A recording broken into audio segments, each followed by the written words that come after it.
Okay, चला लवकर आणि मॅक्झिमम मुलांना हा व्हिडिओ शेअर करा. ठीक आहे, मॅक्झिमम मुलांना हा व्हिडिओ शेअर करा. मॅक्झिमम मुलांपर्यंत आपला हा व्हिडिओ आणि के के अकॅडमी घेऊन चला. ठीक आहे, ओके. तर आपण स्टार्ट करूया. मी Krishna Wankhede from K K academy. या ठिकाणी आपण जो सब्जेक्ट बघतोय तो म्हणजे स्टील स्ट्रक्चर आहे. याला बघताना आपण PWD, WRD, WCD ज्याची की एक्झाम लवकर होणार आहे, त्यानंतर BMC आहे तुमची, SSC आहे, झडपी आहे. तर या सगळ्या ज्या काही जेई लेवलच्या एक्झाम्स आहेत, तर या सगळ्या जेई लेवलच्या एक्झामच्या पॉईंट ऑफ व्ह्यू आपण हा स्टील स्ट्रक्चर बघतोय. खूप महत्त्वाचा सब्जेक्ट आहे आणि खूप महत्त्वाचा रोल हा सब्जेक्ट तुमचा त्या एक्झाममध्ये रोल प्ले करणार झाला, हे लक्षात असू द्या.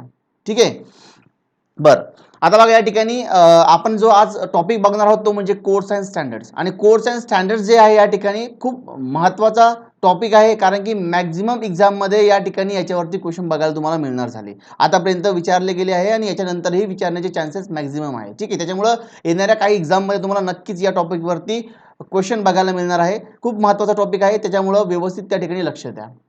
ठीक आहे, आता हा टॉपिक स्टार्ट करण्यापूर्वी आपण त्या ठिकाणी पाठीमागचा जो टॉपिक आहे आपला, मागच्या लेक्चरचा जो टॉपिक आहे तो या ठिकाणी आता रिवाइज करूया. ठीक आहे, काय बघितलं आपण काल?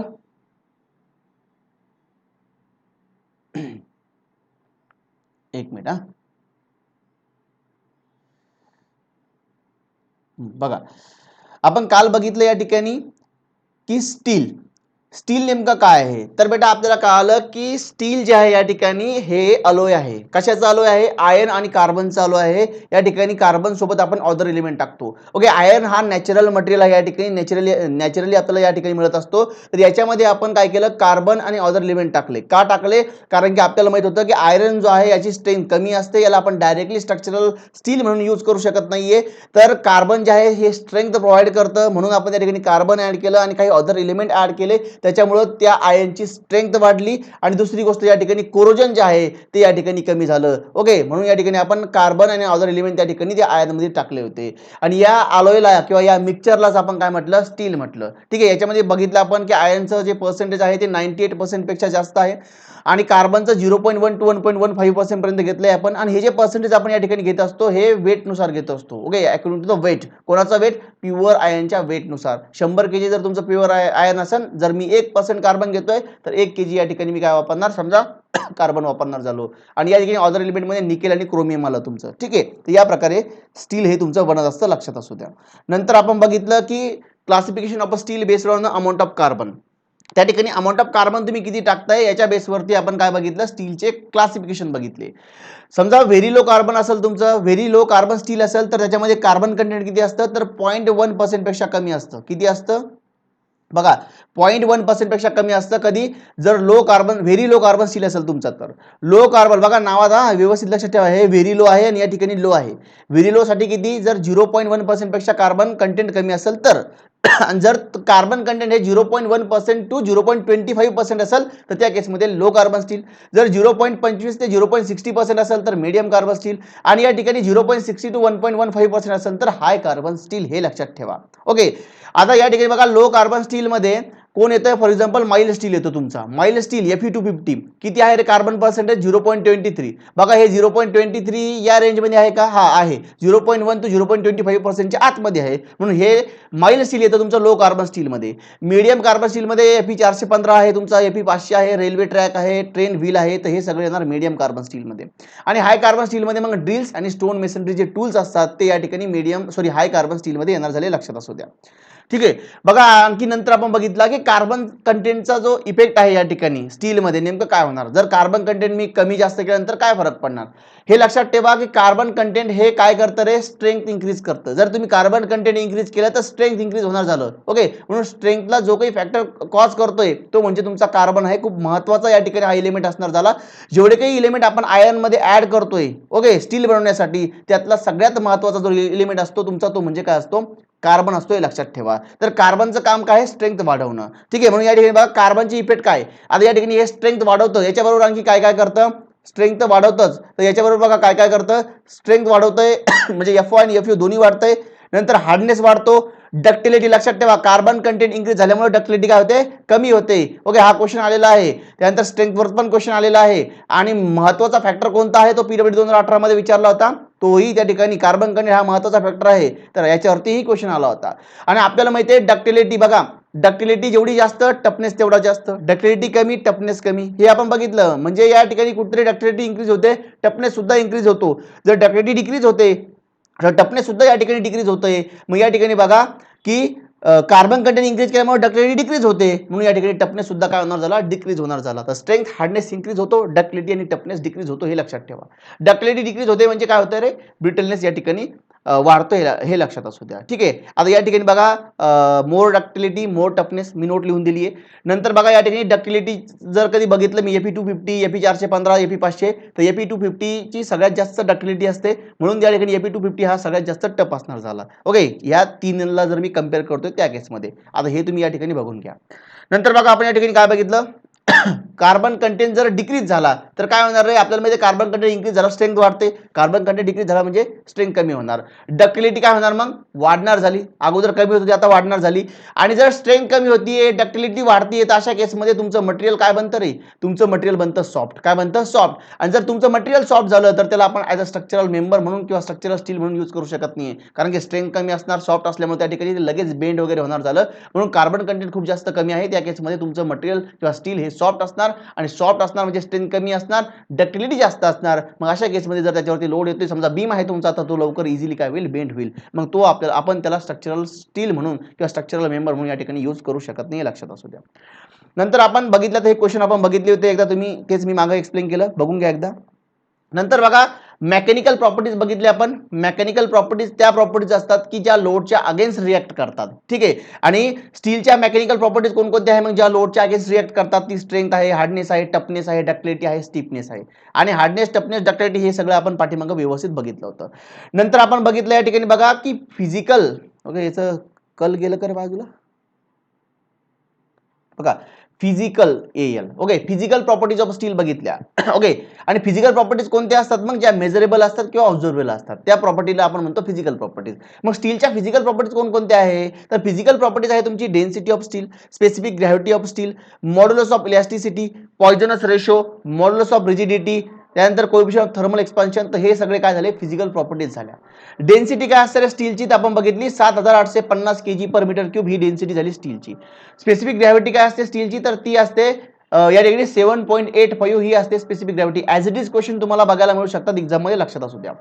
Modulus of elasticity, modulus of elasticity काय असते रे या ठिकाणी, तर ती असते ES is equal to 2 × 10⁵ newton per mm square, 2 × 10⁵ newton per mm square. Okay, हे 5 जे इंडिकेट करते बेटा 502 वरती लक्षात ठेवा. मे बी या प्रकारे देईन 10⁵ किंवा त्या ठिकाणी 20000 येईल, तर 2 वरती 5 शून्य असणार, हे लक्षात असू द्या. पॉइजनस रेशो काय असतो बेटा स्टीलसाठी, तर 0.3 हा IS 800-2007 नुसार आणि IS 800-1984 नुसार असतो तुमचा 0.25, हे लक्षात ठेवा. 0.3 महत्वाचं आहे, 0.3 हे लक्षात ठेवा. आणि नंतर मॉड्युलस ऑफ, बघा पॉइजनस रेशो जे असतो आपण बघितलं लाली, ओके लाली lateral strain to linear strain. आणि पॉइजनस रेशो नेमकं काय असतो रे, तर पॉइजनस रेशो प्रॅक्टिकली काय असतो बघा, बऱ्याच जणांना लॅटरल आपण लिनियर हे कळतं, पण पॉइजनस रेशोचं नेमकं काम काय आहे बेटा, हा आपण का शिकतो या ठिकाणी, तर हे लक्षात ठेवा. मी स्ट्रेंथ ऑफ मटेरियल मध्ये सांगितलंय पॉइजनस रेशो जो असतो तुमचा हा काय इंडिकेट करतो. समजा मी या ठिकाणी रबर बँड आहे, समजा हे रबर बँड आहे तुमचा रबर बँड. ओके, आता समजा हे रबर बँड आहे या प्रकारचं, आणि याच्यावरती मी टेन्साइल फोर्स लावला. टेन्साइल फोर्स लावल्यामुळे याची लेंथ काय होईल रे, लेंथ काय होईल, लेंथ नक्कीच वाढणार झाली. बरं आपण काय लावलं रे, टेन्साइल फोर्स लावला, हा फोर्स काय करणार, लेंथ वाढवणार. ओके, बाकी गोष्टी त्याला काही मतलब नाहीये. पण या ठिकाणी बघा जसंही तुम्ही त्या ठिकाणी त्या मटेरियलची लेंथ वाढल त्या केसमध्ये त्याचं डायमीटर काय होईल रे, बघा तुम्ही एकदा स्ट्रेस करून बघा तुम्ही रबर बँड, तर तुम्हाला कळेल की डायमीटर किंवा जी बाकीची साईज आहे अदर परपेंडिक्युलर साईज लेंथला, ती या ठिकाणी काय होईल, रिड्यूस होईल. मग पॉइजनस रेशो काय इंडिकेट करतो, जर समजा मी लेंथच्या अलॉंगला फोर्स लावला तर अदर डायरेक्शन मध्ये काय इफेक्ट पडतोय, अदर डायरेक्शनचे जे डायमेन्शन आहे ते कमी होत आहे की जास्त होत आहे, कितपत कमी होत आहे ऍज कम्पेअर टू लेंथ, मग त्याला आपण काय म्हणणार बेटा, पॉइजनस रेशो म्हणणार. ठीक आहे, म्हणजे सरळ सरळ जर समजा मी रबर बँडला ओढलं, त्याची लेंथ वाढतीये, तर लेंथ वाढतीये तर डायमीटर सुद्धा कमी होईल. मग किती डायमीटर कमी होते लेंथच्या कंपॅरिझन मध्ये, त्याला आपण म्हणणार पॉइजनस रेशो. म्हणजे अदर डायमेन्शन मध्ये काय चेंज येतोय, फोर्स तर मी लेंथ साठी लावला होता, पण डायमीटर मध्ये चेंज येतोय. मग डायमीटर मध्ये चेंज नेमका किती येतोय, त्याला म्हणतो आपण पॉइजनस रेशो. म्हणून तर म्हटलं ना lateral strain upon linear strain. Lateral म्हणजे परपेंडिक्युलर डायरेक्शन मधला, लिनियर म्हणजे मग ज्या डायरेक्शन मध्ये तुम्ही लोड लावलाय ती डायरेक्शन. ठीक आहे. नका लावू जास्त डोकं, हे सॉमचा पार्ट आहे. इथं फक्त म्यू ची व्हॅल्यू लक्षात ठेवा 0.3. मॉड्युलस ऑफ रिजिडिटी काय मग या ठिकाणी 0.769 न्यूटन पर mm स्क्वेअर. कोणानुसार 800 800 2007 नुसार. ओके, इथं काय राहिलं रे, सांगत चाला रे. सॉरी, 2 × 10⁵ काय राहिलं या ठिकाणी 0.769 करेक्ट करून घ्या इंटू 2 सॉरी 10⁵ लिहा 10⁵. 0.769 इंटू 10⁵. जसं की या ठिकाणी बघा समोर पण आहे IS 800 1984 नुसार काय आहे 0.8 into 10⁵ newton per mm square. तसं या ठिकाणी काय आहे 0.769 into 10⁵ newton per mm square. तेवढं करेक्ट करून घ्या. नंतर बघा आपण या ठिकाणी बघितला की coefficient of thermal expansion. Okay, मला वाटतं आपण इथपर्यंतच एक्सप्लेन केलं होतं. हे आपल्याला बघायचं होतं. ठीक आहे, आता कोएफिशियंट ऑफ थर्मल एक्सपान्शन काय आहे मी तुम्हाला समजून सांगतो. ओके, आणि नंतर आपण या ठिकाणी समोर जाऊया. कोएफिशियंट ऑफ थर्मल एक्सपान्शन बघण्या अगोदर बेटा हा एक क्वेश्चन बघून घ्या. काय म्हणतो हा क्वेश्चन बघा आणि याचं उत्तर द्या मला. याचं उत्तर द्या. आणि हा आता याचं उत्तर देईपर्यंत सगळ्यांनी एक मिनिट घ्या बेटा, 30 सेकंद मी थांबतो. पण त्या ठिकाणी तुम्हाला जर असं वाटतंय की ही सिरीज जर कंटिन्यू राहावी, ओके, त्यानंतर नंतरही त्या ठिकाणी आपले काही व्हिडिओज पडावे, फ्री ऑफ कॉस्ट तुम्हाला काही सब्जेक्ट मिळावे, जर तुम्हाला असं वाटत असेल तर हे व्हिडिओ जे आहे बेटा मॅक्झिमम मुलांना शेअर करा. तुमचे काही ग्रुप्स असेल त्याच्यावरती किंवा पर्सनली तुम्ही मुलांना शेअर करा. ठीक आहे, आणि जर तुम्हाला व्हिडिओ आवडतोय, जर तुम्हाला समजते प्रॉपर, जर मागचे व्हिडिओ बघितल्याने आज जर बघताय म्हणजे तुम्हाला समजते, तर व्हिडिओ लाईक करा, त्यानंतर शेअर करा. ज्यांनी सबस्क्राईब केलं नसेल त्यांनी सबस्क्राईब करा आणि बेल आयकॉनवरती क्लिक करा. ठीक आहे, नोटिफिकेशन बेल आयकॉनवरती क्लिक करून ठेवा, जेणेकरून तुम्हाला नवीन व्हिडिओ टाकले किंवा आपले लाईव्ह व्हिडिओ जर होत असेल तिथं टायमिंग वगैरे काय असणार आहे हे सगळं तुम्हाला नोटिफिकेशन मिळत चालेल. त्याच्यामुळे सबस्क्राईब करून ठेवा बेटा. ठीक आहे, आता ज्यांना आवडतंय त्यांना लाईक करा बेटा. हे लाईक किंवा शेअर याच्यासाठी आहे, मॅक्झिमम मुलांपर्यंत जर व्हिडिओ पोहोचतोय, मॅक्झिमम मुलांना जर व्हिडिओ आवडताय तर आपण नक्कीच नंबर ऑफ व्हिडिओ या चॅनलवरती घेऊन येऊया. त्याच्यासाठी तुम्हाला हे सगळं करायचंय. ठीक आहे, बरं करा तोपर्यंत मी 30 सेकंद थांबतोय. आणि काही क्वेश्चन असले, डाऊट असले तर मला टाकत चला, मी बघत चला. आणि जर कधी नाही बघितण्यात आलं इथं तर तुम्ही काय करत जा, व्हॉट्सअप ग्रुप आहे आपलं टेलिग्रामचं, पण मी त्या ठिकाणी मेसेज ओपन करून देतो लागलं असतं तर त्याच्यावरती तुम्ही काय करत चला, मला ते डाऊट टाकत चला. टेलिग्राम चॅनल ज्यांनी जॉईन नाही केलं, खाली डिस्क्रिप्शन बॉक्समध्ये तुम्हाला लिंक मिळून जाईल टेलिग्राम चॅनलची, तिथून तुम्ही जॉईन करू शकता. ओके ओके, शेअर केलं असेल मॅक्झिमम मुलांनी, म्हणजे सगळ्यांनीच केलं असेल. बरं बघा क्वेश्चन काय या ठिकाणी. क्वेश्चन आहे या ठिकाणी, क्वेश्चन हा आय थिंक SSC मध्ये क्वेश्चन विचारलेला आहे. हा क्वेश्चन जो आहे मी SSC मधून घेतलेला आहे. क्वेश्चन काय म्हणतो बघा, 1 cubic meter of a mild steel weight about 1 cubic meter of mild steel weight about. याचा मिनिंग काय होतो रे, की माइल्ड स्टीलचं वेट सांगायचं आहे आपल्याला. माइल्ड स्टीलचं वेट म्हणजे स्टीलचं वेट सांगायचं आहे. कसं 1 cubic meter, 1 cubic meter म्हणजे एका मीटर क्यूब मध्ये किती स्टील बसतंय, किती वेट आहे स्टीलचं ते आपल्याला सांगायचं आहे, म्हणजेच डेन्सिटी सांगायची, लक्षात असू द्या. ओके, हा क्वेश्चन विचारला होता. आता सोपा आहे, एवढं काही हार्ड नाही आहे, पण जे डोकंच लावत नाही बेटा, जे रट्टा मारतात ना, ते थोडंसं या ठिकाणी त्यांना कळणारच नाही question. 1 cubic meter of mild steel weight about. Okay, आता जे नवीन आहे त्यांच्यासाठी, जे जुने खेळाडी आहे तर त्यांना समजून जाईल. यस बेटा, option number A, B, C, D. Option number A 7850 kg पर metre cube. Option number B या ठिकाणी आहे 7850 kg. ऑप्शन नंबर C 7.85 आणि option number D 78.50 kg. Yes, कोणकोणते ऑप्शन एलिमेंट होता बघा आणि सांगा मला की याचं उत्तर काय असणार आहे.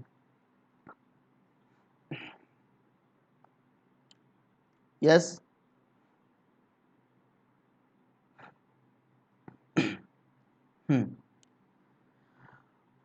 ओके, बघा काही मुलं गडबड करतील इथं, मला माहिती आहे. काय 7850 kg पर मीटर क्यूब. ओके, 7850 kg पर मीटर क्यूब ही काय आहे, डेन्सिटी आहे. एका मीटर क्यूब मध्ये किती केजी आहे, 7850 kg आहे. त्यांनी विचारलं काय, डेन्सिटी विचारली का, नाही. हा, इनडायरेक्टली डेन्सिटीच विचारली आपल्याला. पण त्यांनी कसं विचारलं की 1 cubic मीटर म्हणजे काय रे, की एका मीटर क्यूब मध्ये इथं फोटोमुळे दिसत नसेल तर एका मीटर क्यूब मध्ये नेमकं किती केजी स्टील बसतंय हा क्वेश्चन आहे. हे 1 मीटर क्यूब तुम्हाला क्वेश्चन मध्ये दिलंय म्हणून याला घेऊ नका परत. ठीक आहे, मग या ठिकाणी 1 मीटर क्यूब मध्ये किती केजी बसतं रे? तर 7850 केजी बसतंय. म्हणजे तुमचं आन्सर झालं 7850 केजी. कुठं आहे 7850 केजी? तर बी ऑप्शन तुमचं काय झालं? करेक्ट झालं. ओके, बी ऑप्शन काय झालं तुमचं? करेक्ट झालं. हे लक्षात असू द्या. बी 7850 केजी हे ऑप्शन काय आहे? करेक्ट आहे. SSC मध्ये हा क्वेश्चन विचारला गेला होता. ठीक आहे, आता आपल्याला बघायचं बेटा या ठिकाणी कोएफिशियंट ऑफ थर्मल एक्सपान्शन, की नेमकं कोएफिशियंट ऑफ थर्मल एक्सपान्शन काय इंडिकेट करतो. बघा या ठिकाणी समजा स्टीलचा रॉड मी घेतला. समजा हा फॉर एक्झाम्पल स्टीलचा रॉड आहे, 10 mm ची काय रे लेंथ आहे, 10 mm चा स्टीलचा रॉड आहे. बरं, आता समजा हा 27 डिग्री सेल्सिअस वरती समजा या ठिकाणी रूम वरती पडलेला आहे. रूम टेम्परेचर वरती आहे. समजा for example 27 degree Celsius temperature आहे आपलं असं समजून चला, आणि 27 डिग्री सेल्सिअस टेम्परेचर वरती हा रॉड पडलेला आहे. मग या ठिकाणी आता स्टील बघा या ठिकाणी जसंही समजा मी टेम्परेचर वाढवलं 27 28 28 29 30 31 32 33 50 100. ओके, समजा मी टेम्परेचर वाढवतोय, काय होईल रे? टेम्परेचर वाढल्यामुळे या स्टील मध्ये काय फरक पडेल? यस, या स्टीलची लेंथ काय होईल? वाढणार झाली. या स्टीलची लेंथ वाढणार झाली म्हणजे या ठिकाणी टेम्परेचर इन्क्रीज केल्यामुळे 10 mm चा रॉड आहे 11 mm होईल, 12 mm होईल, 13 mm होईल. बरं, जर मी टेम्परेचर कमी केलं तर 10 mm चा 9 mm होईल, 8 mm होईल. म्हणजे एवढं नाही, पण या ठिकाणी मी जस्ट तुम्हाला समजण्यासाठी सांगतोय की लेंथ जी आहे टेम्परेचर वाढल्यामुळे लेंथ वाढणार स्टील रॉडची, आणि टेम्परेचर कमी झाल्यामुळे स्टीलची लेंथ जी आहे ती काय होणार झाली? या रॉडची लेंथ कमी होणार झाली. ठीक आहे, मग या ठिकाणी बघा आपल्याला एक आणखी कन्सेप्ट माहित आहे, कोणती? ती म्हणजे स्ट्रेन. काय आहे? स्ट्रेन. आणि स्ट्रेन म्हणजे काय असतं रे? स्ट्रेन म्हणजे या ठिकाणी change in length to the original length. समजा या ठिकाणी बघा चेंज इन लेंथ किती झाली? समजा टेम्परेचर वाढलं, टेम्परेचर वाढल्यामुळे समजा 10 mm चं 12 mm झालं, म्हणजे चेंज इन लेंथ किती आहे? लेंथ मध्ये चेंज किती आला? 2 mm चा चेंज आला. बरं, मग आता change in length 2 mm divided by काय असतं? Original length. ओरिजिनल लेंथ या ठिकाणी काय असतं? बघा इथं लिहितो मी लागलं असतं. स्ट्रेन काय असतं? बघा हे पाठीमागचं लिहिलेलं आहे. स्ट्रेन काय असतं? स्ट्रेन असतं change in length to the original length. Change in length to the original length. समजा 10 mm चा 12 mm झाला होता, म्हणजे चेंज इन लेंथ किती आलं? 2 mm. आणि ओरिजिनल लेंथ किती होती आपली? 10 mm. 2/10 काय रे? 0.2 m. 0.2 इन काय इन 0.2, म्हणजे एवढा या ठिकाणी काय आला? स्ट्रेन आला. याला आपण स्ट्रेन म्हणतो. ठीक आहे, मग या ठिकाणी हा स्ट्रेन कशामुळे येतो रे? एक तर टेम्परेचर वाढल्यामुळे किंवा टेम्परेचर कमी झाल्यामुळे, म्हणजे लेंथ वाढल्यामुळे किंवा लेंथ कमी झाल्यामुळे. ठीक आहे, मग या ठिकाणी नेमकं कोएफिशियंट ऑफ थर्मल एक्सपान्शन म्हणजे नेमकं काय? बघा या ठिकाणी जर मी 1 डिग्री सेल्सिअस टेम्परेचर जर कधी इन्क्रीज केलं किंवा 1 डिग्री सेल्सिअस टेम्परेचर मी डिक्रीज केलं, तर या ठिकाणी 1 डिग्री सेल्सिअस टेम्परेचर नुसार किती स्ट्रेन त्या ठिकाणी त्या मटेरियल मध्ये येतोय त्याला म्हटलं जातं coefficient of thermal expansion. Okay, आता ज्यांना स्ट्रेनची भाषा नाही कळाली त्यांनी सिंपल लेंथची भाषा घ्यायची. ओके, आता स्ट्रेन आहे हा, पण मी लेंथ मध्ये सांगतो म्हणजे लवकर कळेल तुम्हाला. समजा तुम्ही स्टीलचा रॉड घेतला, 27 डिग्री होतं, 10 mm त्या ठिकाणी काय होतं आपला 10 mm लेंथ होती. समजा मी 28 डिग्री सेल्सिअस केलं, 1 डिग्री सेल्सिअस टेम्परेचर वाढवलं, मी पर डिग्री सेल्सिअस म्हणतोय, 1 डिग्री सेल्सिअस टेम्परेचर वाढवलं, तर 1 डिग्री सेल्सिअस टेम्परेचर वाढवल्यामुळं त्या रॉडमध्ये त्या रॉडची लेंथ किती वाढली? समजा 1 डिग्री सेल्सिअसमुळं 12 mm झालं, म्हणजे 27 28 डिग्री सेल्सिअस केलं तर 10 mm चं 12 mm झालं, 2 mm लेंथ वाढली बेटा. तर या ठिकाणी 1 डिग्री सेल्सिअसला किती लेंथ वाढते त्याला आपण काय म्हणणार? Coefficient of thermal expansion. Actually हे लेंथ मध्ये नाही, हे स्ट्रेन मध्ये आहे, पण तुम्हाला समजण्यासाठी सांगतोय की 1 डिग्री सेल्सिअस टेम्परेचर वाढवल्यामुळं किंवा 1 डिग्री सेल्सिअस टेम्परेचर कमी केल्यामुळं त्या मटेरियलच्या लेंथ मध्ये किती म्हणजे लेंथ ती कमी होती का जास्त होते किंवा किती स्ट्रेन डेव्हलप होतोय त्याला म्हटलं जातं कोएफिशियंट ऑफ थर्मल एक्सपान्शन. ठीक आहे, मग आता समजा मी जर स्टील घेतलं आणि स्टीलचा थर्मल कोएफिशियंट जर बघितला तर तो किती आहे रे?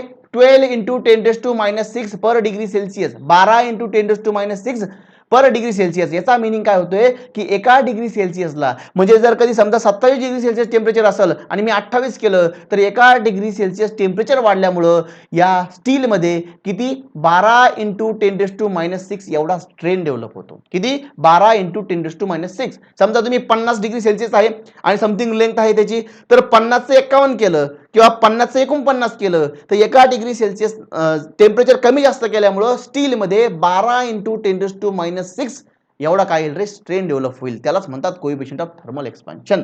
मग कोएफिशियंट ऑफ थर्मल एक्सपान्शन काय इंडिकेट करतंय की टेम्परेचर चेंज झाल्यामुळं लेंथ मध्ये म्हणा किंवा डायमेन्शन मध्ये म्हणा काय चेंज येतोय किंवा किती स्ट्रेन डेव्हलप होतोय त्याला म्हणतात कोएफिशियंट ऑफ थर्मल एक्सपान्शन. ठीक आहे, क्लिअर आहे सगळ्यांना? ओके बेटा, हे आता इथं जास्त मी एक्झाम्पल वगैरे घेऊन नाही सांगितलं, सॉम मध्ये मी व्यवस्थित एक्सप्लेन केलंय, तरी बऱ्यापैकी एक्सप्लेन केलं मी या ठिकाणी. तुम्ही सॉमला जाऊ शकतात. ओके, इथं फक्त व्हॅल्यू महत्वाची आहे तेवढी मी सांगितली. चला आता नेक्स्ट जाऊया. कोएफिशियंट ऑफ थर्मल एक्सपान्शन कळालं असणार, नसेल कळालं मला मेसेज करा. लागलंच तर मी व्हिडिओ पण टाकलेला आहे, बहुतेक नसेल टाकला तर मी टाकून देतो YouTube चॅनलवरती, तिथून जाऊन तुम्ही व्यवस्थित बघू शकता. मी coefficient of thermal expansion concrete आपलं आरसीसी मध्ये एक्सप्लेन केलाय, सॉम मध्ये एक्सप्लेन केलाय, दोन्ही ठिकाणी एक्सप्लेन केलाय आणि आता परत या ठिकाणी स्टील मध्ये एक्सप्लेन केलाय. ओके, त्याच्यामुळे आता व्यवस्थित लक्षात राहणं गरजेचं आहे. Coefficient of thermal expansion. बघा आता आणखी जे काही मटेरियल आहे,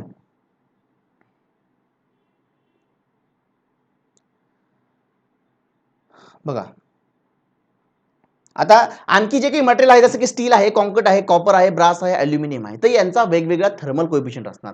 वेगवेगळा थर्मल कोएफिशियंट असणार म्हणजे याचा अर्थ काय की 1 डिग्री सेल्सिअस टेम्परेचर चेंज केल्यामुळे यांच्यामध्ये येणारा जो स्ट्रेन आहे तो वेगवेगळा असणार. काही जादा येणार, काही कमी येणार. स्टीलमध्ये 12 × 10⁻⁶ येतो, कॉन्क्रीटमध्ये सुद्धा नियरली 12 × 10⁻⁶ येतो. म्हणजे दोघांचा सेम असतो, हे लक्षात ठेवा. स्टील आणि कॉन्क्रीटचा जो थर्मल कोएफिशियंट आहे तो सेम आहे. थर्मल कोएफिशियंट दोघांचा सेम आहे म्हणजे काय रे, तर 1 डिग्री सेल्सिअस नुसार हे दोघं कमी, म्हणजे जर समजा आता 1 डिग्री सेल्सिअस टेम्परेचर मी वाढवलं आणि स्टील आणि कॉन्क्रीट हे दोघं सारखेच लेंथ वाढाल. समजा मी एक स्टीलचा रॉड घेतला सारख्या लेंथचा आणि एक कॉन्क्रीटचा रॉड घेतला सारख्या लेंथचा, तर 1 डिग्री सेल्सिअस टेम्परेचर मी जर वाढवलं तर दोघांची लेंथ सारखीच वाढेल. 1 डिग्री सेल्सिअस मी कमी केलं तर दोघांची लेंथ ही सारखीच कमी होईल. पण कॉपर आणि ब्रास आणि अल्युमिनियम मध्ये बघा स्टीलचा 12 आहे, 12 × 10⁻⁶, कॉन्क्रीटचा आहे 12 × 10⁻⁶, कॉपरचा आहे 16 × 10⁻⁶, त्यानंतर ब्रासचा आहे 19 × 10⁻⁶, आणि याचा आहे अल्युमिनियमचा, हे आहे अल्युमिनियमचा, तर अल्युमिनियमचा या ठिकाणी 23 × 10⁻⁶ पर डिग्री सेल्सिअस. हे झाले त्या ठिकाणी थर्मल कोएफिशियंट, ज्याला की अल्फाने आपण इंडिकेट करतो. हा काय तुमचा अल्फा, आपण याला इंडिकेट करतोय. आता बघा कॉन्क्रीट जर 12 × 10⁻⁶ एवढा स्ट्रेन डेव्हलप करतोय, कॉपर त्याच्यापेक्षा जास्त करतोय, ब्रास त्याच्यापेक्षा जास्त करतोय आणि अल्युमिनियम हा सगळ्यांपेक्षा जास्त करतोय. ओके, 23 × 10⁻⁶ एवढा त्या ठिकाणी काय करतोय, स्ट्रेन डेव्हलप करतोय. हे लक्षात असू द्या, स्ट्रेन डेव्हलप करतो म्हणजे थर्मल कोएफिशियंट झाला. आता हे लक्षात घ्या. आता हा पार्ट इथं नाहीये, पण आरसीसीचा पार्ट आहे आपला, की आरसीसी मध्ये आपण बघितलं की स्टील जे आहे आपण ऍज अ रेन्फोर्समेंट म्हणून यूज करतो. मग रेन्फोर्समेंट म्हणून जर आपण स्टील यूज करतोय, तर मग कॉपर, ब्रास, अल्युमिनियम, गोल्ड हे का मटेरियल करत नाही? कारण की आपण स्टील ऍज अ रेन्फोर्समेंट म्हणजे टेन्साईल स्ट्रेंथ वाढवण्यासाठी हे डक्टाइल मटेरियलमध्ये आपल्याला टेन्शन स्ट्रेंथ पण जास्त असते. तर या ठिकाणी बाकीचे पण डक्टाइल मटेरियल आहे तुमचे, तर बाकीच्यामध्ये पण टेन्शन स्ट्रेंथ आहे. मग आपण स्टीलच का निवडला? तर याचं उत्तर जे आहे बेटा हे आहे की या दोघांचा थर्मल कोएफिशियंट सेम आहे. स्टील आणि कॉन्क्रीटचा थर्मल कोएफिशियंट सेम आहे. सर मग थर्मल कोएफिशियंट सेम आहे म्हणजे नेमकं काय झालं? बेटा थर्मल कोएफिशियंट सेम आहे, जर कॉन्क्रीटमध्ये मी स्टील टाकला, ते दोघं एकमेकांना आता घट्ट पकडून आहे. ओके, कॉन्क्रीटमध्ये मी स्टील टाकला, दोघं एकमेकांना घट्ट पकडून आहे. ठीक आहे. मग या ठिकाणी जर ते दोघं एकमेकाला घट्ट पकडून आहे, मग जर समजा टेम्परेचर इन्क्रीज झालं, टेम्परेचर इन्क्रीज झाल्यामुळे काय होईल रे, स्टीलची लेंथ वाढेल, कॉन्क्रीटची पण लेंथ वाढेल. मग आता आपल्याला म्हणजे दोघांचं थर्मल कोएफिशियंट सेम आहे म्हणजे दोघांची लेंथ सारखी वाढणार. पण जर मी कॉपर किंवा ब्रास किंवा अल्युमिनियम टाकलं असतं तर अल्युमिनियम जास्त वाढणार, कॉन्क्रीट कमी वाढणार. मग या दोघांमध्ये भांडणं होणार. ओके, एक समोर चालला, एक पाठीमागे राहतोय, भांडणं होणार. म्हणजे या ठिकाणी काय, जर मी कॉन्क्रीटमध्ये अल्युमिनियम टाकलं असतं, कॉन्क्रीट हे कमी लेंथला वाढलं असतं आणि अल्युमिनियम हे जास्त लेंथला वाढलं असतं सेम टेम्परेचरला, मग अशा केसमध्ये त्या दोघांमध्ये रिलेटिव्ह स्ट्रेसेस डेव्हलप झाले असते. म्हणजे त्या ठिकाणी कॉन्क्रीट आणि त्या तुमच्या अल्युमिनियम मध्ये स्ट्रेसेस डेव्हलप झाले असते आणि त्या स्ट्रेसेसमुळे कॉन्क्रीटमध्ये क्रॅक्स गेले असतात. मग या क्रॅक्स आपल्याला नको होत्या, म्हणून त्या ठिकाणी आपण काय केलं, स्टील टाकलं. स्टील का टाकलं? कारण की कॉन्क्रीट आणि स्टीलचा कोएफिशियंट जो आहे थर्मल कोएफिशियंट तो सेम आहे, म्हणजे दोघांची लेंथ सेम वाढणार, दोघांची लेंथ कमी झाली तर सारखीच होणार. याच्यामुळे दोघांमध्ये काही भांडणं होणार नाहीये, दोघांमध्ये काही स्ट्रेसेस डेव्हलप होणार नाहीये. ठीक आहे. हा टेम्परेचर मात्र डेव्हलप होईल कधी, जर दोन एंड फिक्स असेल तुमचे तर. आता हा पार्ट सॉमचा आहे, पण जर दोन एंड फिक्स असेल तुमचे, सॉमचे कशाला फिक्स राहील ठीक आहे, जर तुमचे मेंबरचे दोन्ही एंड फिक्स असेल तर अशा केसमध्ये थर्मल स्ट्रेसेस तर डेव्हलप होईल. मग तुमचं अल्युमिनियम टाका, तुम्ही स्टील कॉन्क्रीट टाका, काही फरक नाही पडणार. पण दोघांमध्ये रिलेटिव्ह स्ट्रेसेस, दोघांमध्ये ओढाताण होणार नाहीये, यासाठी आपण काय करतो, कॉन्क्रीटमध्ये स्टीलच टाकतो, कारण की त्या दोघांचा थर्मल कोएफिशियंट कसा आहे, सेम आहे, लक्षात असू द्या. ठीक आहे, सॉमचे एंड फिक्स नका करू रे. ते राहू द्या मोकळे, त्याच्यात खूप काही शिकायचं आहे आपल्याला. ओके, आणि ज्यांनी बेटा सॉम केला नाहीये त्यांनी करून घ्या एकदम व्यवस्थित. खूप डिटेलमध्ये मी सॉम त्या ठिकाणी घेतलाय. आरसीसी पण खूप डिटेलमध्ये मी या ठिकाणी शिकवलाय तुम्हाला. रेकॉर्डेड लेक्चर आहे, तुम्ही बघू शकता. आणि याच्यामध्ये तुम्हाला प्रॅक्टिकल पॉईंट ऑफ व्ह्यू सगळ्या काही गोष्टी कळणार झाल्या. तुमचं मग ते सॉम असू द्या किंवा मग आरसीसी असू द्या, म्हणजे just paper point of view आपण हे सब्जेक्ट बघितलेच नाहीये. खूप काही कन्सेप्ट त्या ठिकाणी बारीक बारीक कन्सेप्ट क्लिअर झाले आहे. आणि जर कोणाला जर बिल्डिंग लाईन्समध्ये जर काम करायचं असेल किंवा कॉन्क्रीटच्या याच्यामध्ये काम करायचं असेल, त्यांनी आरसीसी नक्कीच करा. बऱ्याचशा गोष्टी प्रॅक्टिकल पॉईंट ऑफ व्ह्यू मी सांगितले आहे तुम्हाला. ठीक आहे. बरं असू द्या, समोर जायचं आपल्याला. बघा आता या ठिकाणी या व्हॅल्यू कशा लक्षात ठेवायच्या, मे बी तुम्हाला स्टील आणि कॉन्क्रीटचं विचारलं जाईल, पण जर कधी कॉपर ब्रास ॲल्युमिनियम जर विचारलं तर कशा लक्षात ठेवायच्या. बघा या ठिकाणी 12 आहे, दोघांचा 12 आहे, 12 बघा हे लक्षात ठेवा, 12 × 10⁻6. नंतर काय करायचं, 4 ने वाढवायचं, 4 ने वाढवायचं. आता 10⁻6 सगळीकडे सारखंच आहे पर डिग्री सेल्सिअसनुसार. मग 12 मध्ये 4 टाकले 16, 16 मध्ये 4 टाकले 20. सर इथं चुकलं काय तुमचं? नाही बेटा माझं नाही चुकलं, हे 19च आहे, पण आपलं गणित चुकलं. मग या ठिकाणी गणित चुकवायचं म्हणजे काय करायचं, 16चं मग या ठिकाणी 20 झालं होतं ना, फक्त 19 करा. एवढं फक्त करेक्शन ठेवा की 4 ने वाढवतोय आपण, तर 16चं 19 करा आणि 19 मध्ये आता 4 ऍड करा, तर किती होते मग 23 होते. फक्त इथं 20च्या ऐवजी 19 घ्यायचं, फक्त एवढं डोक्यात ठेवा, बाकी 4 ने ऍड करत चाला. सर मग आता या ठिकाणी 4 ने तर ऍड आम्ही केलं, पण आता नेमकं सिरियल कशी ध्यानात ठेवायची. ओके, तर या ठिकाणी ही कुमकुम नाही आपली ध्यानात ठेवायला, यासाठी आपल्याला हिंट लावा लागेल. ठीक आहे, तर बघा या ठिकाणी अल्फा स्टील आणि अल्फा कॉन्क्रीटचा 12 आहे, नंतर कॉपर येतं, नंतर ब्रास येतं, नंतर ॲल्युमिनियम येतं. यांना अशाच प्रकारे अरेंज करा. हे कसं अरेंज करायचं, तर या ठिकाणी हिंट लिहून दिली मी या ठिकाणी. काय, आरसीसी वर म्हणजेच आरसीसी म्हणजे मग कॉन्क्रीट आणि स्टील आलं, तर आरसीसी वर कोब्रा आला, हा तुमचा आरसीसी आहे. आणि आरसीसी म्हणजे या ठिकाणी स्टील आणि कॉन्क्रीट दोन्ही आहे, आणि याच्यावरती हा कोब्रा आला आहे बेटा. ठीक आहे, काय आला, कोब्रा आला. म्हणजे मग आता सिरियल कशी येणार, कॉन्क्रीट आणि स्टील हे दोघं, आरसीसी म्हणजे कॉन्क्रीट आणि स्टील, आणि याच्यावरून कळालं तुम्हाला आरसीसी म्हणजे कॉन्क्रीट आणि स्टील एकत्र आहे, म्हणजे दोघांचा थर्मल कोएफिशियंट सेम आहे. मग आरसीसी नंतर काय येणार रे, कोब्रा. कोब्रावरून काय येणार, पहिलं कॉपर, नंतर ब्रावरून येणार तुमचा ब्रास, आणि या ठिकाणी आलावरून येणार ॲल्युमिनियम. काय येणार, ॲल्युमिनियम. आणि आरसीसी वरून काय आलं तुमचं, समजा स्टील आणि कॉन्क्रीट, स्टील आणि कॉन्क्रीट कंबाईन आलं. तर या प्रकारे तुम्ही ही लक्षात ठेवू शकता. ही हिंट मी तुम्हाला सॉम मध्ये पण सांगितली. ठीक आहे, नेक्स्ट जास्त इम्पॉर्टंट नाहीये, कारण की आपला टॉपिक पण कव्हर झाला पाहिजे. आता आपल्याला या ठिकाणी बघायचं आहे बेटा कोर्स अँड स्टँडर्ड्स. काय बघायचं आहे, कोर्स अँड स्टँडर्ड, जो की आपला आजचा टॉपिक असणार झाला. ठीक आहे, कोर्स अँड स्टँडर्ड्स. बघा या ठिकाणी आय एस कोड जे आहे या ठिकाणी, समजा आता तुम्ही स्टील असेल किंवा आरसीसी बिल्डिंग बनवताय, आरसीसी स्ट्रक्चर डिझाईन करताय, प्रिस्टेस कॉन्क्रीट डिझाईन करताय, तर यासाठी डिझाईन करण्यासाठी काही क्रायटेरिया दिलेला असतो. मिनिमम तुम्ही समजा फॉर एक्झाम्पल आरसीसी आहे, तर मिनिमम स्टील किती वापरायला पाहिजे, मॅक्झिमम स्टील किती वापरायला पाहिजे, मिनिमम डायमेन्शन काय ठेवायला पाहिजे. स्टील जरी असेल तुमचं तर त्या ठिकाणी सुद्धा समजा मिनिमम क्रायटेरिया असणार, काही मॅक्झिमम क्रायटेरिया, बोल्टचा minimum diameter, maximum diameter, like that. Okay, होलचं डायमीटर असेल, या सगळ्या गोष्टी ज्या आहे बेटा एका बुकलेटमध्ये दिलेल्या असतात. एका बुकलेटमध्ये तो बुकलेट आपल्याला फॉलो करावं लागतं आणि त्याच्यानुसार डिझाईन करावं लागते. हे जे बुकलेट आहे याला म्हणतात आयएस कोड. याला काय म्हणतात, आयएस कोड म्हणतात. मग या ठिकाणी या आयएस कोडला काही नंबरिंग दिली आहे. ओके, या आयएस कोडला नंबरिंग दिली आहे. आता जर स्टील आहे, आरसीसी आहे, किंवा मग प्रिस्ट्रेस कॉन्क्रीट आहे, जर मी फक्त म्हटलं असतं की आयएस कोड यूज करा, आयएस कोड यूज करा, पण अरे स्टीलसाठी कोणता करायचा, आणि ते काही 2-2, 4-4 पेजेसची थोडी आहे की सगळे एक खड्डे त्या ठिकाणी ठेवले असते आपण, म्हणून त्याला आपण नंबरिंग दिली. मग आता मला सांगा या ठिकाणी, आता हे सगळ्यांना आयडिया असेल याच्याबद्दल की स्टीलसाठी नेमका आपण कोणता आयएस कोड वापरतो. येस बेटा, आयएस कोड कोणता वापरतो स्टीलसाठी, आणि हा एमपीएससी 2018 मध्ये क्वेश्चन विचारलेला आहे. खूप महत्त्वाचे बेटा, फक्त मी 2 लिहिले या ठिकाणी, पण आणखी पण बऱ्याच वेळेस आरसीसी आलं, आरसीसीचा कोड काय आहे, स्टीलचा कोड काय आहे, याच्यावरती नंबर ऑफ टाइम क्वेश्चन आलेला आहे. डिझाईन मिक्स वरती आहे, त्यानंतर तुमचा प्रिस्टेस कॉन्क्रीट वरती आहे, तर नंबर ऑफ टाइम क्वेश्चन आलेले याच्यावरती. त्याच्यामुळे या ठिकाणी मी 2 लिहून दिले, म्हणजे 2च असं नसं नाही, जस्ट मी ठेवलंय ते या ठिकाणी, पण नंबर ऑफ टाइम याच्यावरती क्वेश्चन आले, महत्वाचं आहे. याला स्टार करा, याला काय करा, स्टार करा, सांगा. यस, काय आहे रे, IS 800 2007. काय आहे, IS 800 2007 हा आयएस कोड आहे बेटा स्टीलचा. जुना काय होता रे, ओके हे थर्ड आहे, तुमचा थर्ड एडिशन आहे. जुना काय होता, तर IS 800 1984 होता. 1984 होता तुमचा जुना. ठीक आहे, जुन्याची काही मतलब नाही आपल्याला, लक्षात ठेवा फक्त IS 800. आणि यातलं फक्त हे महत्वाचं आहे, IS 800 हे शक्यतो देत पण नाही, ते 2007 आहे का 84 आहे, फक्त IS 800 लक्षात ठेवा. ओके, आरसीसी आणि पीसीसी सांगा, याची हिंट पण सांगितली मी तुम्हाला. यस, आरसीसी आणि पीसीसी. यस, काय आहे, राईट. किती आहे रे, IS 456 2000, IS 456 2000. आणि हिची हिंट काय सांगितली बेटा मी, की आरसीसी आणि पीसीसी दोघांसाठी सेम आहे. आरसीसी आणि पीसीसी मध्ये किती लिटर आहे, आरसीसी मध्ये 3 आणि पीसीसी मध्ये 3, किती झाले, 6 झाले. मग 1 2 लिहून घ्या 6 पर्यंत, 1 2 3 4 5 6 लिहिले सर आम्ही 6 पर्यंत. बरं, आरसीसी मध्ये किती लिटर, 3, पीसीसी मध्ये किती लिटर, 3, पहिले 3 गायब करा, 1 2 3 काय करा, गायब करा. IS 456 तुमचा काय झाला, हा कोड झाला. बरं, लोड साठी काय रे, लोड साठी, हा लोड साठी सांगा.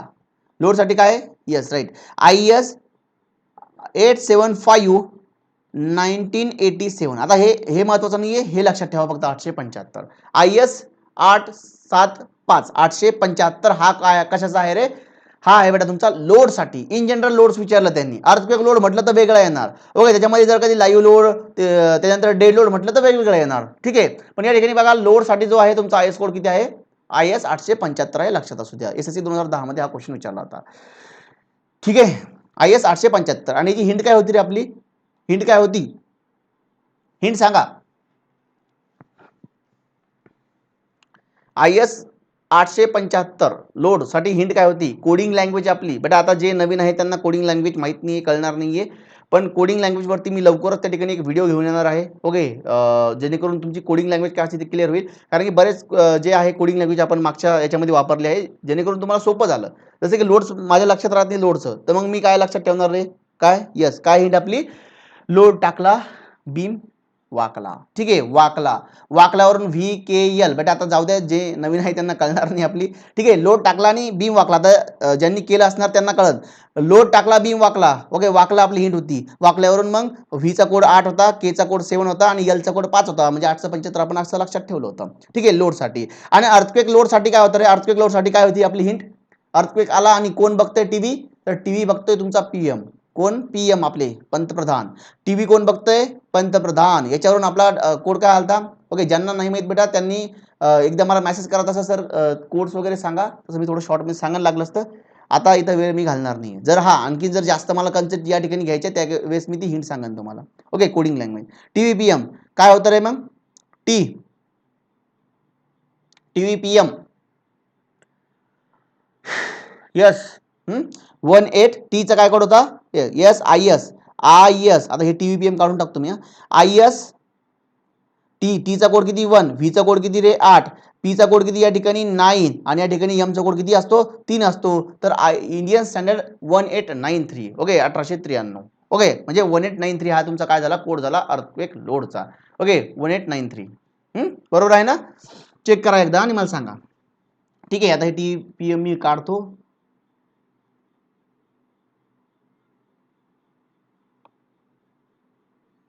मुलं टीव्ही PM लिहून ठेवा बेटा, ही हिंट होती. IS 1893. IS 1893. बघा लोड्स मध्ये पण आणखी या ठिकाणी लोड्स मध्ये पण बेटा आपण बघितलं डेड लोड आहे तुमचा. लोड्स मध्ये पण काय आहे रे? डेड लोड आहे. डेड लोड बघा, डेड लोड आहे. त्यानंतर लोड्स मध्ये लाईव्ह लोड आहे तुमचा, विंड लोड आहे, त्यानंतर स्नो लोड आहे. ठीक आहे, त्यानंतर बेटा या ठिकाणी स्पेशियल लोड आहे. ओके, स्पेशियल लोड आहे आणि लोड कॉम्बिनेशन. एक खालचं लक्षात ठेवा, तुम्ही पूर्ण लिहा, मी शॉर्ट मध्ये लिहिलंय special load and load combination.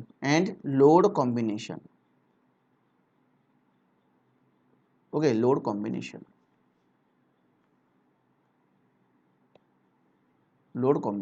Okay, load combine करतो ना आपण, dead load plus live load combination किंवा स्पेशल लोड असतात ते. ठीक आहे, बघा आता या ठिकाणी याच्यावरती पण क्वेश्चन येतो की डेड लोड साठी तुम्ही आयस कोड सांगा. डेड लोड साठी आयस कोड सांगा. तर डेड लोड साठी सेम आयस कोड आहे, तो म्हणजे काय रे? IS 800. सॉरी, 800 कशाला आला रे? IS 875 875. सेम IS कोड आहे या ठिकाणी, IS 875. फक्त याच्यामध्ये पार्ट 1 पार्ट 2 असे नाव दिले. तर पार्ट फर्स्ट मध्ये येणार, म्हणजे IS 875 चे मी 5 पार्ट पाडले किंवा 5 भाग पाडले, तर पहिल्या पार्ट मध्ये कोण येणार? डेड लोड बद्दल माहिती दिली आहे. त्यानंतर लाईव्ह लोड ची माहिती कशामध्ये आहे रे? तर IS 875 पार्ट सेकंड मध्ये. त्यानंतर विंड लोडची माहिती कशामध्ये आहे रे? सेम असणार, IS 875 पार्ट किती असणार? फक्त 3 असणार. आणि हा क्वेश्चन मला वाटतं SSC, हा जो क्वेश्चन तुमचा या ठिकाणी आलाय SSC 2018 किंवा 19 मध्ये आलाय. बघू द्या, एक मिनिट. हा SSC 2018 मध्ये आलेला आहे. SSC 2018 मध्ये हा क्वेश्चन विचारला होता. विंड लोड विचारला होता आणि मग ऑप्शन मध्ये IS 875 पार्ट 3 वगैरे लाईक दॅट, किंवा IS 875 पार्ट 3 हा नेमकं कोणासाठी आहे. आणि ऑप्शन होते dead load, live load, wind load आणि स्नो लोड. मग कोणता तुमचा? विंड लोड हे लक्षात ठेवा. स्नो लोड साठी काय मग या ठिकाणी बेटा? सेम या ठिकाणी IS 875 पार्ट काय असणार आहे? फोर्थ असणार आहे आणि स्पेशल लोड आणि लोड कॉम्बिनेशनसाठी पार्ट काय असणार आहे, पार्ट असणार आहे तुमचा फिफ्थ. हे लक्षात ठेवा, व्यवस्थित लिहून घ्या तुम्ही या ठिकाणी. ठीक आहे, 875 part first second third fourth नुसार या ठिकाणी डिवाइड झाले आहे. आणि अर्थक्वेक लोड हा स्पेशल या ठिकाणी आपण IS 1893 मध्ये घेतला आहे. हा बरं, प्री स्ट्रेस कॉन्क्रीट साठी सांगा, प्री स्ट्रेस कॉन्क्रीट साठी सांगा, सांगा प्री स्ट्रेस कॉन्क्रीट साठी. यस, प्री स्ट्रेस कॉन्क्रीट साठी सांगा. नंतर आहे डिझाईन मिक्स. काय आहे, यस IS या ठिकाणी 1343. काय आहे, 1343. प्री स्ट्रेस कॉन्क्रीट पण कधी पण बघा या ठिकाणी प्री आहे, दोनदा 3 आहे. म्हणजे लक्षात ठेवायची एक हिंट असते, प्री 3 असं रिपीट झालं पाहिजे. मग 1343 प्री स्ट्रेस, प्री 1343 ओके 1343 143 3 काढून टाका, 143 होऊन जाईल. ठीक आहे, 3 म्हणजे तुमचा प्री आहे. ठीक आहे, तर प्री 1343, प्री 1343 हे लक्षात ठेवा. ठीक आहे, IS 1343. डिझाईन मिक्स साठी काय आहे मग, डिझाईन मिक्स साठी सांगा.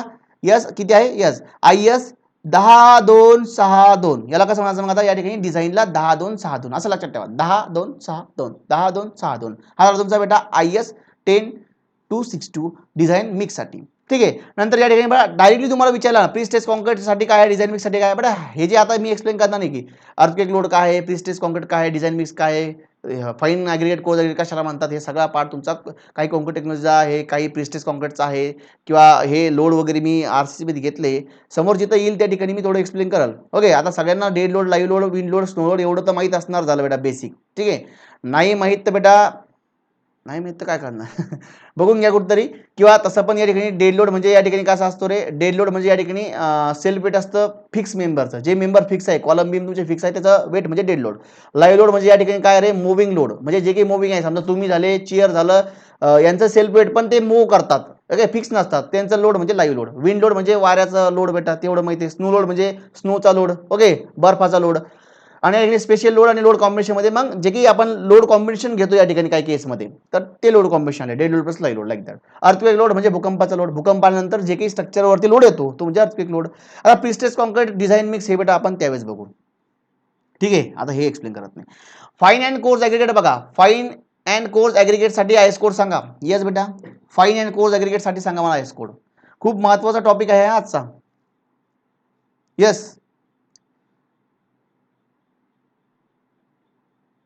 यस किती, IS 383. Okay, IS 383 fine and coarse aggregate.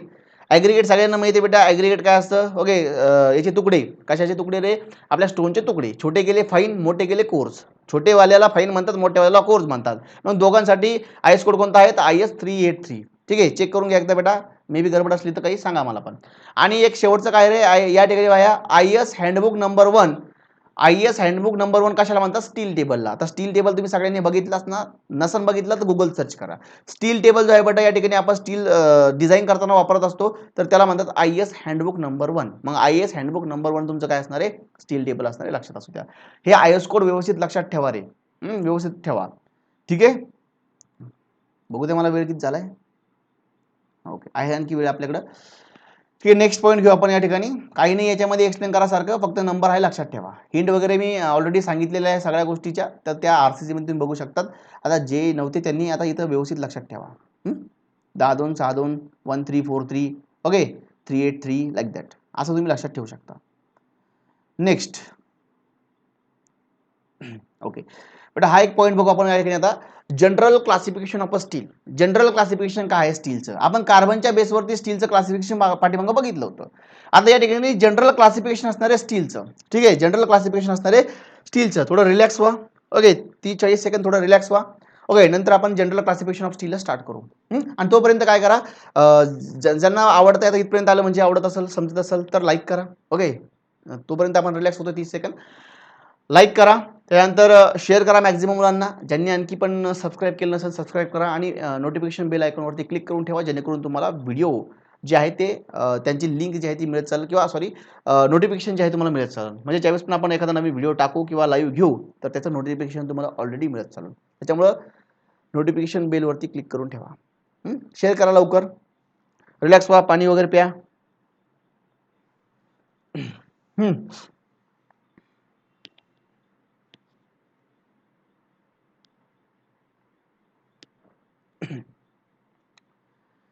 ठीक आहे, मी पण पितो पाणी तोपर्यंत.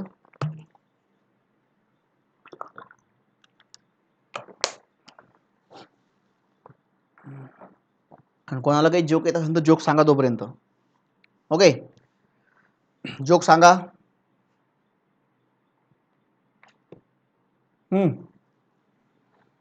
कसं सांगणार सर? चॅट करू शकतो आम्ही, आणि चॅट हा जर तुम्ही जर जोक हा चॅटमध्ये सांगितला तर तोच एक जोक होईल.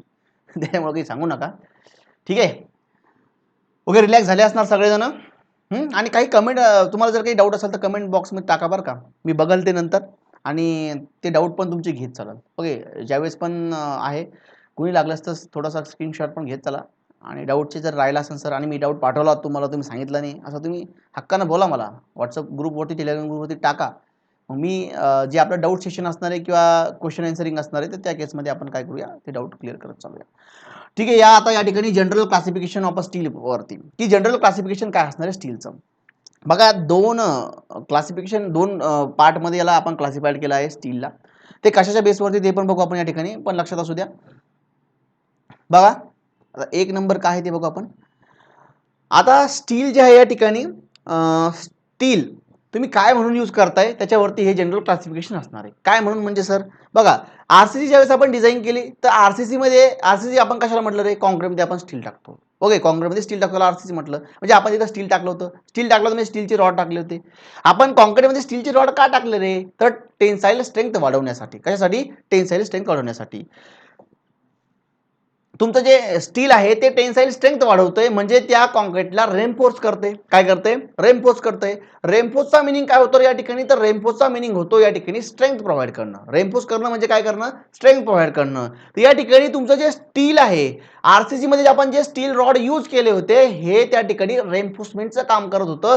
कॉन्क्रीटला रेनफोर्स करण्याचं काम करत होतं, कॉन्क्रीटची स्ट्रेंथ वाढवण्याचं काम करत होतं. त्या स्टीलला म्हटलं तर रेनफोर्सिंग स्टील. काय म्हटलं तर? Reinforcing steel. मग पहिलं स्टील कोणतं आलं तुमचं? रेनफोर्सिंग. थोडंसं चांगलं काढून बघतो बेटा. रेनफोर्सिंग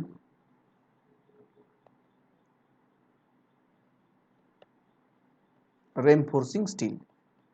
रेनफोर्सिंग स्टील म्हणजे मग कोणतं, की जे रेनफोर्समेंटचं काम करतं, जे एखाद्या मटेरियलमध्ये स्ट्रेंथ प्रोव्हाइड करण्याचं काम करतं, त्या मटेरियलला रेनफोर्स करण्याचं काम करतं, त्याला म्हटलं तर रेनफोर्सिंग स्टील. सर दुसरं कोणतं स्टील आहे हो मग? बेटा दुसरं बघा या ठिकाणी. आता आपण हे बघितलं आरसीसीच्या केसमध्ये. आता या इकडे स्टील स्ट्रक्चरच्या केसमध्ये. स्टील स्ट्रक्चर म्हणजे स्टील बिल्डिंग. स्टील बिल्डिंग म्हणजे कोणापासून बनणार, तर कॉलम आणि बीम पासून बनणार. कॉलम, आपण स्टील बिल्डिंग मध्ये कॉलम कशाचे बनलेले बघितले रे? स्टीलचे बनलेले बघितले. त्यानंतर या ठिकाणी बीम कशाचा बनलेला बघितला, तर तो आपण बनलेला बघितला स्टीलचा. स्टील कॉलम हे काय रे? हे स्ट्रक्चरचे मेंबर आहे. ओके, हे तुमचे स्ट्रक्चरल मेंबर आहे. आणि आपण हे स्टील कशासाठी वापरलं? रेनफोर्स करण्यासाठी वापरलं का? नाही. आता हा स्वतः स्टील या ठिकाणी काय करणार झालं? लोड घेणार झालं. हे कोणाला ताकद नाही प्रोव्हाइड करणार, हे स्वतः आता एक ताकदवान म्हणून त्या ठिकाणी उभा असणार झालं, कॉलम किंवा त्या ठिकाणी बीम म्हणून. म्हणजे या ठिकाणी जे तुम्ही स्टील वापरलं हे स्ट्रक्चरल मेंबर म्हणून वापरलं. काय म्हणून वापरलं? Structural member. म्हणजे अगोदर बघा आरसीसीच्या केसमध्ये स्ट्रक्चरल मेंबर कोण आहे? कॉलम बीमच आहे. आणि ते कॉलम बीम कोणापासून बनले? ते आपण कॉन्क्रीट पासून. पण त्याच्यामध्ये आपण स्टील टाकलं कशासाठी? रेनफोर्समेंट करण्यासाठी. म्हणून त्या स्टीलला म्हटलं तर रेनफोर्सिंग स्टील. पण स्टील बिल्डिंगच्या केसमध्ये या ठिकाणी आपण जे मेंबर आहे स्ट्रक्चरल मेंबर, हे डायरेक्टली स्टीलचे त्या ठिकाणी यूज करतोय. मग जर तुम्ही स्टील स्ट्रक्चरल मेंबर म्हणून यूज करताय, त्याला म्हटलं तर बेटा स्ट्रक्चरल स्टील. काय म्हणतात? Structural steel. बेटा सोपं आहे रे खूप. ओके, नावात आहे त्याच्या. काय आहे? Structural steel. बघा लिहून देतो मी एकदा शॉर्ट मध्ये. स्टील आता डेफिनेशन आहे, याच्यामध्ये टाकून देतो. Steel used as reinforcement. Okay, रेनफोर्समेंटला मी शॉर्ट मध्ये दिले, तुम्ही लॉंग लिहून घ्या. Reinforcement steel used as a reinforcement. ठीक आहे, लिहितो इथं. Reinforcement steel is used as a reinforcement in, for example, in a for example या for example in a beam column slab like that, okay, is called as a reinforcing steel. The steel used as a reinforcement is called as a reinforcing steel. Simple आहे बेटा. आणि या ठिकाणी इथं काय लिहिणार आपण, steel steel used as structural member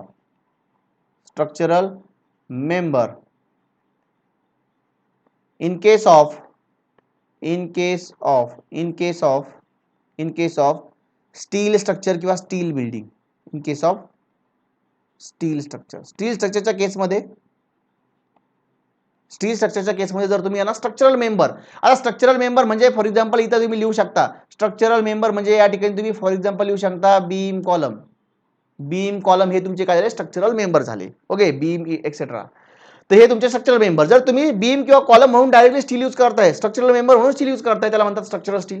जर तुम्ही त्याला रेम्पोसमेंट म्हणून त्या ठिकाणी यूज करताय किंवा एखाद्या मटेरियलला स्ट्रेंथ प्रोव्हाइड करण्याचं काम करताय किंवा रेम्पोस करण्यासाठी जर तुम्ही स्टील यूज करताय त्याला म्हणतात रेम्पोसिंग स्टील. म्हणून लक्षात ठेवा, जे तुम्ही आरसीसी मध्ये स्टील वापरलं ते होतं रेम्पोसिंग स्टील, ताकद प्रोव्हाइड करत होतं. आणि जे तुम्ही स्टील स्ट्रक्चरमध्ये यूज करताय म्हणजे इथं यूज करणार झाले ते झालं तुमचं स्ट्रक्चरल स्टील, जे की डायरेक्टली स्ट्रक्चरल मेंबर म्हणून यूज होणार झालं, ओके, त्याला म्हणतात बेटा स्ट्रक्चरल स्टील. हे लक्षात असू द्या. बघा याच्यामध्ये आणखी एक पॉईंट लिहून घ्या, महत्वाचा आहे. It is designated by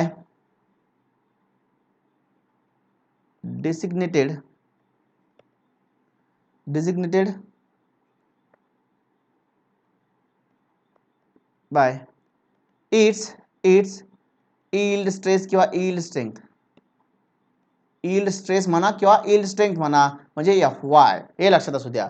डिझिग्नेटेड bye it's yield stress, या ठिकाणी जे रेनफोर्सिंग स्टील आहे याला आपण डेझिग्नेट करतो कशाना, yield stress. याचा मिनिंग काय समजून सांगतो तुम्हाला, पण खाली लिहून घ्या आणखी एक पॉईंट इथं स्ट्रक्चरल स्टील मध्ये, डेझिग्नेटेड बाय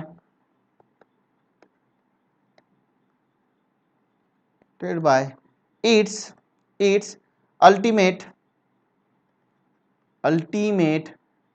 टेन्साइल स्ट्रेंथ.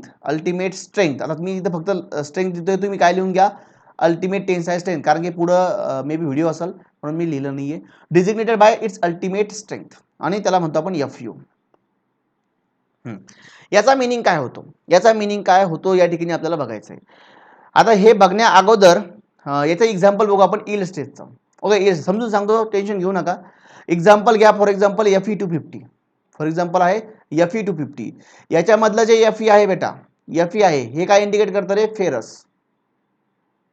काय इंडिकेट करतं, फेरस, और आपण त्याला म्हणू स्टील, फेरस इंडिकेट करतं किंवा स्टील. मे बी एक्झाम मध्ये विचारलं जाऊ शकतं की व्हॉट Fe इंडिकेट, तर Fe इंडिकेट करतो फेरस. आणि या ठिकाणी हे जे 250 आहे, हे 250 जे आहे याच्यामधला स्टीलचा ग्रेड आहे तो. तर Fe250 काय इंडिकेट करतो रे, 250 यस काय इंडिकेट करतो, यस yield स्ट्रेस किंवा yield स्ट्रेंथ. काय इंडिकेट करतो, yield स्ट्रेस म्हणजे Fy इंडिकेट करतो. आता या ठिकाणी बेटा बघा थोडंसं जागा कमी पडते आपल्याला, पण ठीक आहे, लक्षात असू द्या. yield स्ट्रेस कुठली थँक दुसऱ्या नाही, ठीक, लक्षात असू द्या. 250 काय रे, yield स्ट्रेस Fy, आणि हे कशामध्ये असतात, न्यूटन पर mm स्क्वेअर मध्ये असतात, न्यूटन पर mm स्क्वेअर मध्ये असतात तुमचे yield स्ट्रेस. Fe मधला Fe फेरस इंडिकेट करतो आणि 250 yield स्ट्रेस इंडिकेट करतो, ठीक आहे. आणि या ठिकाणी बघा, जर इथं मी ग्रेड घेतला फॉर एक्झाम्पल, खाली दिसत असेल तुम्हाला, दिसतंय की बघू द्या मला एकदा, दिसतंय बघा. फॉर एक्झाम्पल काय घेऊ आपण या ठिकाणी बेटा, Fe410, Fe410, पेन चेंज करतो, हे सोपं जाईल आपल्याला थोडं. Fe410 याच्यामधला बेटा Fe सेम या ठिकाणी सुद्धा Fe काय आहे रे, फेरस आहे तुमचा, ओके, फेरस किंवा स्टील. आणि या ठिकाणी बघा 410 जे आहे या ठिकाणी, 410 काय इंडिकेट करतं या ठिकाणी बघा, 410 इंडिकेट करतं या ठिकाणी Fu, म्हणजे काय रे, अल्टिमेट स्ट्रेस, ओके, दिसत नसेल का, ठीक आहे, थोडं वरती लिहितो बघा. 410 जे आहे, 410 हे काय इंडिकेट करतंय, अल्टिमेट स्ट्रेस. म्हणजे मग काय तुमचं तुम्ही व्यवस्थित लिहून घ्या रे. अल्टिमेट स्ट्रेस म्हणजे काय तुमचा FU इंडिकेट करतं 410 आणि कशामध्ये मग हे पण न्यूटन पर mm² मध्ये. तर थोडं एक्सप्लेन करून सांगा ना आम्हाला. 410 हे 400 250 काही समजत नाही. त्याच्यासाठीच बेटा ही डायग्राम घेऊन आलो मी. तुम्हाला ते समजून सांगण्यासाठीच या ठिकाणी आपण ही डायग्राम आणली. ठीक आहे. बघा आता या ठिकाणी डायग्राम काय सांगते. डायग्राम दिसते बघा एकदा या ठिकाणी. बघू द्या मला पण. दिसते. जेवढं आपल्याला पाहिजे तेवढं दिसतंय. लक्ष द्या. एवढं घेऊ आपण, थांबून जाऊ. बघा, शेअर करा, लाईक करा, सबस्क्राईब करा. बेटा यासाठी की तुमच्यासाठी, माझ्यासाठी नका करू, तुमच्यासाठी करा, तुमच्या मित्रासाठी करा. तुम्हाला जर वाटत असेल की मॅक्झिमम व्हिडिओ सरांनी फ्री ऑफ कॉस्ट यूट्यूबवरती टाकले पाहिजे, त्यासाठी करा. नंतर आपला ॲप आहे बेटा, तिथे तर चालूच आहे आपले व्हिडिओ. ठीक आहे. हा पेन घेतो मी. बघा या ठिकाणी ही आहे बेटा stress strain diagram. Stress strain diagram कशाची? माइल्ड स्टीलची. कशाची आहे ही? माइल्ड स्टीलची ही स्ट्रेस स्ट्रेन डायग्राम आहे. स्ट्रेस स्ट्रेन डायग्राम म्हणजे नेमकं काय रे? या ठिकाणी मी एक माइल्ड स्टील रॉड घेतला आणि त्याला स्ट्रेस केलं, त्याच्यावरती टेन्शन फोर्स लावला आणि त्याला स्ट्रेस केलं म्हणजे ओढलं त्याला. ठीक आहे. मग ओढल्यानंतर त्याच्यामध्ये स्ट्रेस डेव्हलप होईल, स्ट्रेन डेव्हलप होईल. आता स्ट्रेस स्ट्रेन काय आहे बेटा सोडून द्या या ठिकाणी. पण समजा स्ट्रेस, आता ज्यांना माहिती आहे त्यांच्यासाठी, त्यांना समजा. ज्यांना माहित नाही त्यांनी थोडं नाही रोख लावलं तरी चालतं. पण स्ट्रेस स्ट्रेन डेव्हलप होईल. स्ट्रेस स्ट्रेन डेव्हलप झाल्यानंतर त्याचा एक ग्राफ प्लॉट केला आपण आणि हा डायरेक्टली तुम्हाला कम्प्युटरमधून तुम्हाला हा ग्राफ मिळतो. तुम्ही जशी ही टेस्ट घेतली ही, तर तुम्हाला हा या प्रकारचा ग्राफ डायरेक्टली मिळतो, ॲज इट इज मिळतो. तुम्हाला ड्रॉही करायची गरज नाही पडत. समजा हा आपण कम्प्युटराइज ग्राफ आहे, तो आपण या ठिकाणी घेतला. स्ट्रेस याच्यावरती बघा, वाय ॲक्सिस वरती स्ट्रेस आहे आणि इकडे आहे तुमचे स्ट्रेन. ठीक आहे. हे असू द्या. बघा या ठिकाणी या प्रकारचा ग्राफ आहे या ठिकाणी. बघा आता मी काय होतं, हा ग्राफ कसा तयार झाला की लोड आपण त्यामध्ये इन्क्रीज करत गेलो. समजा मी आता या ठिकाणी 10 न्यूटन लावला, नंतर 20 न्यूटन लावला, 30 40 50 60 70 80 200 300 असा आपण या ठिकाणी फोर्स लावत गेलो. ओके.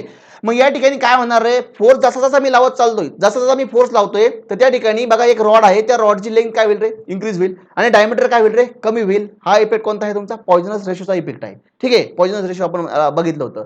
तर लेंथ वाढत चालेल आणि या ठिकाणी काय होईल रे? डायमीटर हे कमी व्हायला लागेल. ठीक आहे. मग आता आपण लोड वाढत जाणार, म्हणजे आता 10चा 20 केला, 20चा 30 केला, 40 50 60 असा केला, लेंथ पण त्याच्यानुसार वाढत जाणार, डायमीटर सुद्धा त्याच्यानुसार कमी होणार आणि म्हणजे लेंथ वाढती म्हणजे स्ट्रेन येणार आणि लोड घेतोय म्हणजे पर्टिक्युलर एरियावरती त्याला आपण स्ट्रेस म्हणणार. स्ट्रेस काय असतं इन जनरल काय असतं? Force upon area.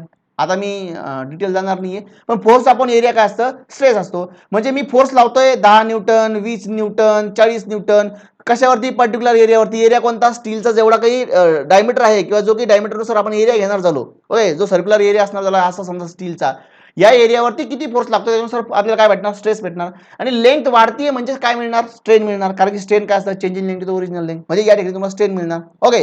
या सगळ्या गोष्टी आपल्याला या ठिकाणी मिळणार झाल्या. मग आपण लोड काय करतोय रे? इन्क्रीज करतोय. मग लोड इन्क्रीज करता करता आता हा FE 410 काय इंडिकेट करतोय? बघा, हा FE 410 नेमकं काय इंडिकेट करतोय हे आपल्याला या ठिकाणी समजून घ्यायचंय. ओके. FE 410 हा ग्रेड आहे स्टीलचा, हा काय इंडिकेट करतो? मग मी लोड वाढवत चालणार, लोड वाढवत चालणार, स्ट्रेस येणार, स्ट्रेन येणार, स्ट्रेस येणार, स्ट्रेन येणार. ओके. मग आता आपण बघितलं की समजा मी समथिंग लोड लावला, समजा मी आता स्टीलचा रॉड आहे आणि त्याच्यावरती समजा मी लावला लोड 200 न्यूटन लावला. किती? 200 न्यूटन एवढा लोड लावला. लोड लावला, लेंथ काय होईल रे? वाढन.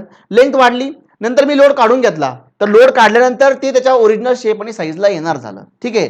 मग इथं काही परमनंट डिफॉर्मेशन आलं का रे? डिफॉर्मेशन म्हणजे काय? चेंज म्हणजे काय? लेंथ वाढतीये म्हणजे चेंज झाला. ठीक आहे. जर समजा मी लोड काढून घेतल्यानंतर जर त्याच्या ओरिजिनल शेप आणि साईजला येते, ओरिजिनल लेंथला येतंय, तर इथं परमनंट डिफॉर्मेशन झालं का? नाही. हे जे डिफॉर्मेशन झालं होतं, पण कधी लेंथ फोर्स लावल्यानंतर हे होतं तुमचं टेम्पररी डिफॉर्मेशन. परमनंट डिफॉर्मेशन कधी असणार? समजा मी 200 न्यूटन लावला, जर कधी लेंथ वाढली, काढून घेतला, वापस आलं. जर मी समजा मग 220 न्यूटन लावला, तरी लेंथ समजा वाढली, काढून घेतला मी फोर्स, परत वापस आलं त्याच्या ओरिजिनल पोझिशनला. मी लावला किती लोड रे? 250चा. मी किती लावला लोड आता या ठिकाणी? 250चा लोड लावला. 250 लोड लावल्यामुळे समजा फॉर एक्झाम्पल त्या ठिकाणी काय झालं रे? परमनंट डिफॉर्मेशन आलं. आता 250 न्यूटनला परमनंट डिफॉर्मेशन आलं. मग ज्या लोडला किंवा ज्या पॉइंटला परमनंट डिफॉर्मेशन म्हणजे काय? मग समजा मी लोड काढून घेतल्यानंतर त्याच्यामध्ये थोडीफार लेंथ वाढलेली असणार आहे, ओरिजिनल लेंथला येणार नाही ते. समजा 10 mm चा रॉड होता ना, आता त्याच्यामध्ये 11 mm चा झालेला असणार किंवा 10.5 mm चा झालेला असणार. आता तो ओरिजिनलला आला नाही लोड काढल्यानंतर, बरं का. मग याच्यामध्ये 0.5 म्हणा 1 mm हे परमनंट डिफॉर्मेशन आलं. मग ज्या लोडला परमनंट डिफॉर्मेशन त्या मेंबरमध्ये येतंय, तर त्या पॉइंटला म्हटलं तर यील्ड पॉइंट. यील्ड पॉईंट म्हणजे काय की असा पॉईंट जिथं परमनंट डिफॉर्मेशन मेंबरमध्ये स्टार्ट होतं किंवा असा लोड. मग यील्ड स्ट्रेंथ म्हणजे काय की अशी स्ट्रेंथ किंवा असा लोड ज्या लोडला त्या ठिकाणी काय येतं त्या मेंबरमध्ये परमनंट डिफॉर्मेशन यायला स्टार्ट होतं. ज्या पॉईंटला परमनंट डिफॉर्मेशन यायला स्टार्ट होतं त्याला म्हटलं यील्ड पॉईंट. आणि ती जी स्ट्रेंथ असणार आहे त्या पॉईंटला म्हणजे जेवढा लोड त्या पॉईंट पर्यंत त्या मटेरियलला घेतलेला असणार त्याला म्हणतात यील्ड स्ट्रेंथ. आणि या लोडमुळे जे स्ट्रेसेस डेव्हलप झाले असणार या लोडमुळे जेवढे स्ट्रेसेस डेव्हलप झालेले असणार त्याला म्हटलं जातं यील्ड स्ट्रेस. काय म्हटलं जातं यील्ड स्ट्रेस. सॉरी बघा या ठिकाणी यील्ड पॉईंट व्यवस्थित समजून घ्या. यील्ड पॉईंट म्हणजे असा पॉईंट असतो की ज्या पॉईंटला जर मी लोड लावतोय लोड वाढवत नेला ज्या पॉईंटला किंवा ज्या लोडला किंवा ज्या पॉईंटला एखाद्या मेंबरमध्ये जर परमनंट डिफॉर्मेशन यायला स्टार्ट होतंय. आता इथून पुढे परमनंट डिफॉर्मेशन येणार झालं तर मग त्या पॉईंटला म्हटलं तर यील्ड पॉईंट. त्याला म्हटलं तर यील्ड पॉईंट. जेवढी स्ट्रेंथ त्या पॉईंट पर्यंत असणार आहे जेवढा लोड त्यांना कॅरी केला असणार झाला समजा फॉर एक्झाम्पल ती त्याची यील्ड स्ट्रेंथ झाली. आणि त्या लोडमुळं त्या यील्ड पॉईंटवरती जेवढा लोड आपण अप्लाय केला होता तर त्या लोडमुळे जेवढे स्ट्रेसेस डेव्हलप होत आहेत त्याला म्हणतात यील्ड स्ट्रेस. काय म्हणतात यील्ड स्ट्रेस. या ठिकाणी बघा हा तुमचा काय रे यील्ड पॉईंट आहे. काय आहे हा तुमचा यील्ड पॉईंट आहे. इथं यील्ड स्ट्रेस डेव्हलप झाले. हे लक्षात असू द्या. बघा आता आता परमनंट डिफॉर्मेशन आले म्हणजे या ठिकाणी आता त्याची कॅपॅसिटी संपली का लोड घेण्याची नाही तो त्याच्यापेक्षा जास्त आणखी लोड घेणार. आता इथं समजा यील्ड पॉईंट वरती किती रे आपला यील्ड पॉईंट कुठे आला होता आपण 250 वरती घेतला. 250 newton per M M square हे आपण काय घेतले रे स्ट्रेस घेतले. 250 newton per M M square stress वरती या ठिकाणी हा यील्ड पॉईंट आला. बघा या ठिकाणी आता 250 न्यूटन वरती तो थांबणार आहे का नाही. मग आणखी आपण लोड वाढवू शकतो. आताशी परमनंट डिफॉर्मेशन यायला स्टार्ट झालं पण तो मेंबर फेल झाला नाही आणखी पण लोड घेऊ शकतो. मग आता 250 च्या ऐवजी मी 300 लावला लोड घेतोय. 400 लावला तरी लोड घेतोय. मग 400 पर्यंत त्यांना लोड चांगला घेतला पण मी 410 लावला 410 लावला तर 410 पर्यंत पण लोड घेतला. ओके 410 पर्यंत सुद्धा त्यांना काय घेतला लोड घेतला. आणि 410च्या पुढे जर मी लोड अप्लाय करतोय तर हा मेंबर आता फेलच्या स्टेजला जातोय म्हणजे याच्यानंतर आता फेल होणार. म्हणजे यांना मॅक्झिमम लोड किती कॅरी केला रे मॅक्झिमम लोड कॅरी केला 410 किती 410. ओके हे लक्षात ठेवा. मग ज्या पॉइंटला तो मॅक्झिमम लोड कॅरी करतो त्या पॉइंटला म्हणतात अल्टिमेट पॉइंट. काय म्हणतात अल्टिमेट पॉइंट. मग त्या पॉइंटला अल्टिमेट पॉइंटला जी स्ट्रेंथ त्याला आली असणार किंवा जेवढा लोड त्यानं घेतला असणार जेवढी त्याची स्ट्रेंथ असणार तिला म्हणणार अल्टिमेट स्ट्रेंथ. आणि या पॉइंटला जेवढा लोड त्यांना घेतलाय त्या लोडमुळे जेवढे स्ट्रेस येणार झाले त्याला म्हणणार या ठिकाणी आपण अल्टिमेट स्ट्रेस. हे लक्षात असू द्या. यील्ड पॉइंट म्हणजे किंवा यील्ड स्ट्रेस म्हणजे काय की असा पॉइंट ज्याच्या समोर जिथपर्यंत आपण लोड घेतला समजा आणि त्याच्याबरोबर जर लोड लावतोय आपण तिथं परमनंट डिफॉर्मेशन येणार झालं. आणि अल्टिमेट पॉइंट म्हणजे असा पॉइंट जिथं मॅक्झिमम स्ट्रेंथ तुमच्या मेंबरना घेतलेली असणार त्याच्यापेक्षा जास्त आता स्ट्रेंथ तो घेणार नाहीये त्याला म्हणणार यील्ड पॉइंट. मग या ठिकाणी तुमचा काय असतो रे सॉरी यील्ड पॉइंट नाही हा अल्टिमेट पॉइंट. तर या ठिकाणी तुमचा काय असतो हा अल्टिमेट पॉइंट असतो. ओके अल्टिमेट पॉइंटच्या करस्पॉन्डिंग जे स्ट्रेस डेव्हलप होतात त्याला म्हणतात अल्टिमेट स्ट्रेस. ओके या ठिकाणी अल्टिमेट स्ट्रेस. आणि आपल्या केसमध्ये किती घेतले आता इथं 410 घेतले. किती घेतले 410 घेतले Newton per M M square. 410 newton per M M square 410 newton per M M square. ठीक आहे लक्षात असू द्या. आता बघा आता सांगतो मी तुम्हाला मला काय सांगायचंय. या ठिकाणी स्टील रॉड तर एकच होता. मग या ठिकाणी 250 ला 250 newton per M M स्क्वेअरला yielding start झाली आणि 410 ला या ठिकाणी अल्टिमेट लोड घेतला आणि त्याच्यानंतर तो फेल होणार झाला. मग या ठिकाणी हे जे 250 आहे ना बेटा हे आहे तुमचं यील्ड स्ट्रेंथ Fy. म्हणजे तुमचा जो माइल्ड स्टील आहे हा यील्ड स्ट्रेंथ याची यील्ड स्ट्रेंथ किती आहे मग 250 newton per M M square आहे. आणि या ठिकाणी 410 म्हणजे अल्टिमेट घेतले म्हणजे हा तुमचा काय झाला Fu झाला. तर Fu किती आहे मग या ठिकाणी 410 आहे 410 newton per M M square. Yield strength किती आहे मग 250 newton per M M square आणि Fu काय आहे मग 410 newton per M M square. म्हणजे एकच स्टील जो आहे तुमचा दोन स्ट्रेंथ शो करतोय. एक म्हणजे यील्ड स्ट्रेंथ जिथं तुमची परमनंट डिफॉर्मेशन स्टार्ट होतं किंवा यील्डिंग स्टार्ट होते. आणि दुसरा पॉईंट या ठिकाणी आहे अल्टिमेट पॉईंट जिथं तुमचं या ठिकाणी अल्टिमेट मॅक्झिमम लोड त्या मेंबरना घेतलेला असतो. म्हणजे दोन स्ट्रेंथ मला मिळत्या एक म्हणजे यील्डिंग स्ट्रेंथ आणि दुसरी मिळते अल्टिमेट स्ट्रेंथ. तर या ठिकाणी Fe 410 जो आहे ना बेटा हा Fe 410 हा Fe 410 काय इंडिकेट करतो तर या Fe 410 मध्ये दोन गोष्टी लपलेल्या आहे. एक म्हणजे 250 हा तुमचा काय असणार Fy असणार आहे. म्हणजे Fe 410 हा जो ग्रेड आहे याची यील्ड स्ट्रेंथ किती असते तर 250 आणि याची अल्टिमेट स्ट्रेंथ किती असते तर 410 असते. लक्षात असू द्या. तुम्ही जो Fe250 वापरतात ना Fe250 तर जर तुम्ही Fe250 लिहिलं म्हणजे यील्ड स्ट्रेंथ घेतली आणि यील्ड स्ट्रेंथ किती आहे 250 त्याची जर Fe250 ची जर अल्टिमेट स्ट्रेंथ जर बघितली ती किती आहे 410 आहे. लक्षात असू द्या यील्ड स्ट्रेंथ आणि अल्टिमेट स्ट्रेंथ. ठीक आहे. यील्ड स्ट्रेंथ आणि अल्टिमेट स्ट्रेंथ हे तुमचा पॉईंट आता व्यवस्थित कव्हर झाला असणार. मग यील्ड स्ट्रेंथ जिथं यील्डिंग म्हणजे परमनंट डिफॉर्मेशन यायला स्टार्ट होतं. अल्टिमेट पॉईंट म्हणजे जिथं तुम्ही मॅक्झिमम लोड घेऊन टाकतात त्याला म्हणतात बेटा अल्टिमेट पॉईंट.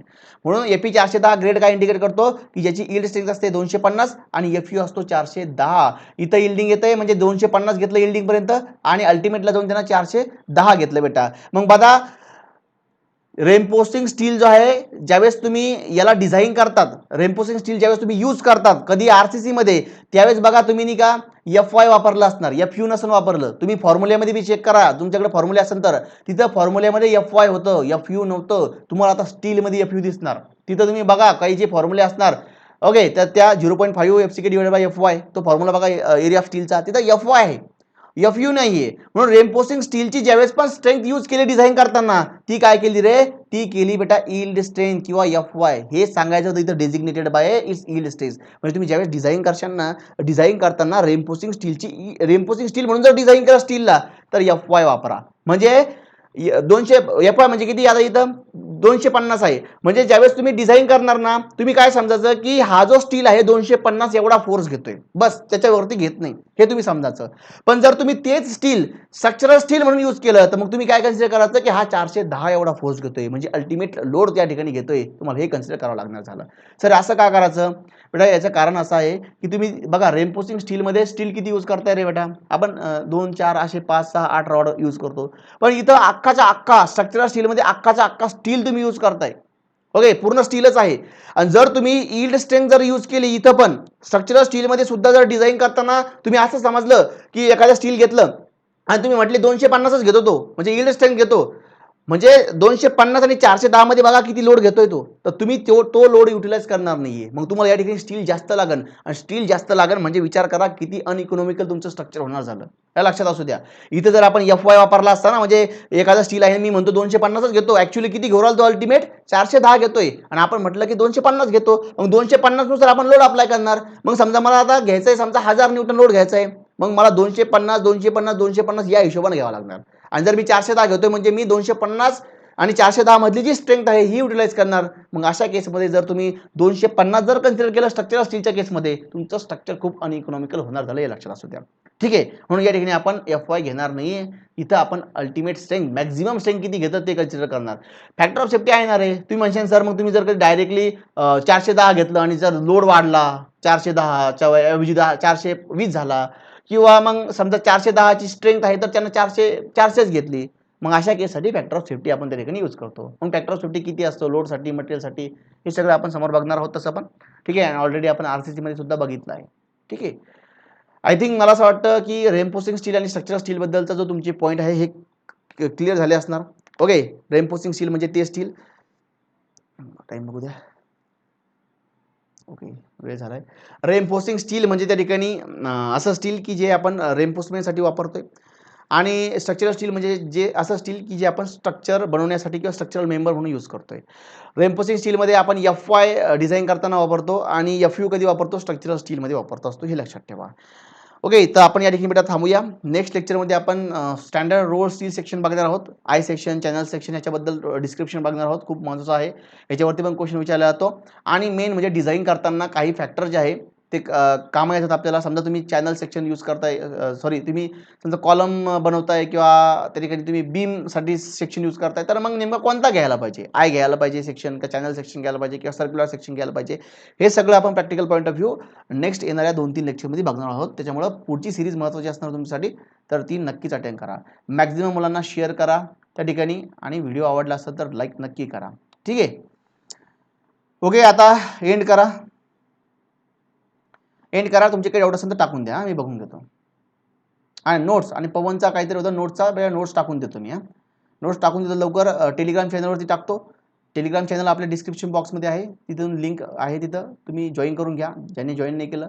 टेलिग्राम चॅनलवरती टाकतो, लागलं तर 1-2 चॅप्टर टाका पहिले मी, बाकीचे आपल्या अकॅडमीवरती मिळून जाईल तुम्हाला, हां ॲपवरती आपल्या. ठीक आहे, एंड करा.